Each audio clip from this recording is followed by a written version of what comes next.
Muendelezo unavyoweza kuleta matokeo. Namna gani ambavyo muendelezo unavyoleta matokeo? Mabadiliko makubwa ya kitu hutokana na mabadiliko madogo madogo yenye muendelezo. Mabadiliko madogo madogo yenye muendelezo ndiko ambako huleta matokeo ya mabadiliko makubwa ya kitu. Kitu kikubwa mabadiliko yake hutengenezwa na mabadiliko madogo madogo yenye muendelezo. Matokeo makubwa ya mara moja ya kitu huzidiwa na matokeo kidogo kidogo lakini yenye muendelezo. Kwa hiyo muendelezo ni muhimu sana hata kama ni kidogo kidogo, maana ndio ambao huweza kuleta matokeo makubwa zaidi ya. Sasa leo tutazame namna ambavyo unaweza kubadilisha tabia kwa muendelezo, yale matokeo ya tabia ambazo huzitaki zilizokuwa zimejengeka kwa kiwango kikubwa, unavyoweza kubadilisha tabia kwa muendelezo.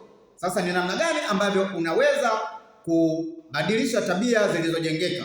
Endelea kufuatilia video hii mpaka mwisho na usiache kusubscribe. Kwa hiyo jambo kubwa tu ni kwamba badilisha tabia hata moja tu kila siku. Unajua ni kwa sababu gani? Watu wengi wanataka zile tabia ambazo wanataka kuziacha zilizojengeka nyingi kwa muda mrefu, zote aache kwa mara moja. Haiwezekani. Kwa hiyo watu wengi wanajikuta wanashindwa na wanaendelea kutembea au kudumu kwenye hizo tabia hata kama zinawapa madhara.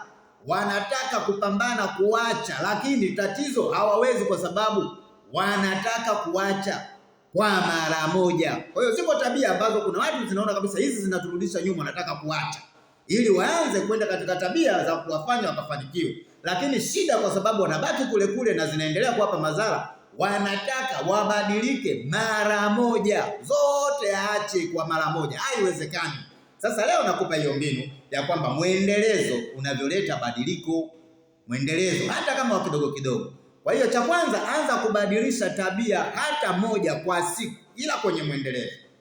Badilisha hata tabia moja kwa siku, ila kwa muendelezo. Kwa hiyo badiliko hilo la moja utajikuta umeacha zote na umeshaanza na zile unazozitaka nazo hivyo hivyo. Anza hivyo hivyo kidogo kidogo, moja.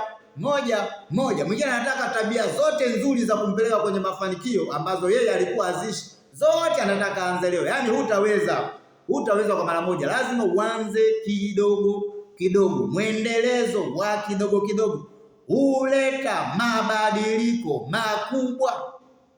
Unaona? Kwa hiyo badiliko kubwa la mara moja linaweza lisiwe bora kuliko mabadiliko kidogo kidogo yenye mwendelezo. Kwa maana hii, matokeo ya siku 10 ya mara moja yanaweza yakazidiwa na matokeo ya siku 20 ambazo zilikuja moja moja. Hizi zitakuwa 20, zile zitakuwa matokeo ya 10. Unaona? Kwa hiyo mabadiliko kidogo kidogo yenye muendelezo huleta matokeo makubwa zaidi ya matokeo makubwa ya mara moja.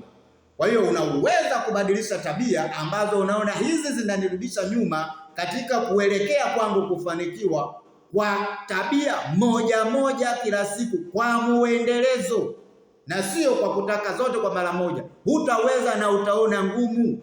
Kwa hiyo watu wengi wanashindwa kuacha tabia ambazo zinanyonya mafanikio yao kwa sababu tu hawajui mbinu hii, wanataka zote waache leo. Kwa hiyo inakuwa ngumu. Kwa hiyo anza kubadilisha tabia moja lakini kwa muendelezo.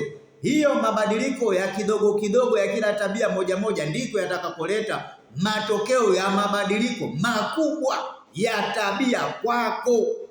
Kwa hiyo muendelezo ndio njia pekee inayoleta matokeo. Hata kama muendelezo upo katika kidogo kidogo, matokeo ndiyo yatakuja kuwa makubwa baadaye. Kwa hiyo ni muhimu sana kidogo wenye muendelezo. Usiache kusubscribe kwa video zaidi.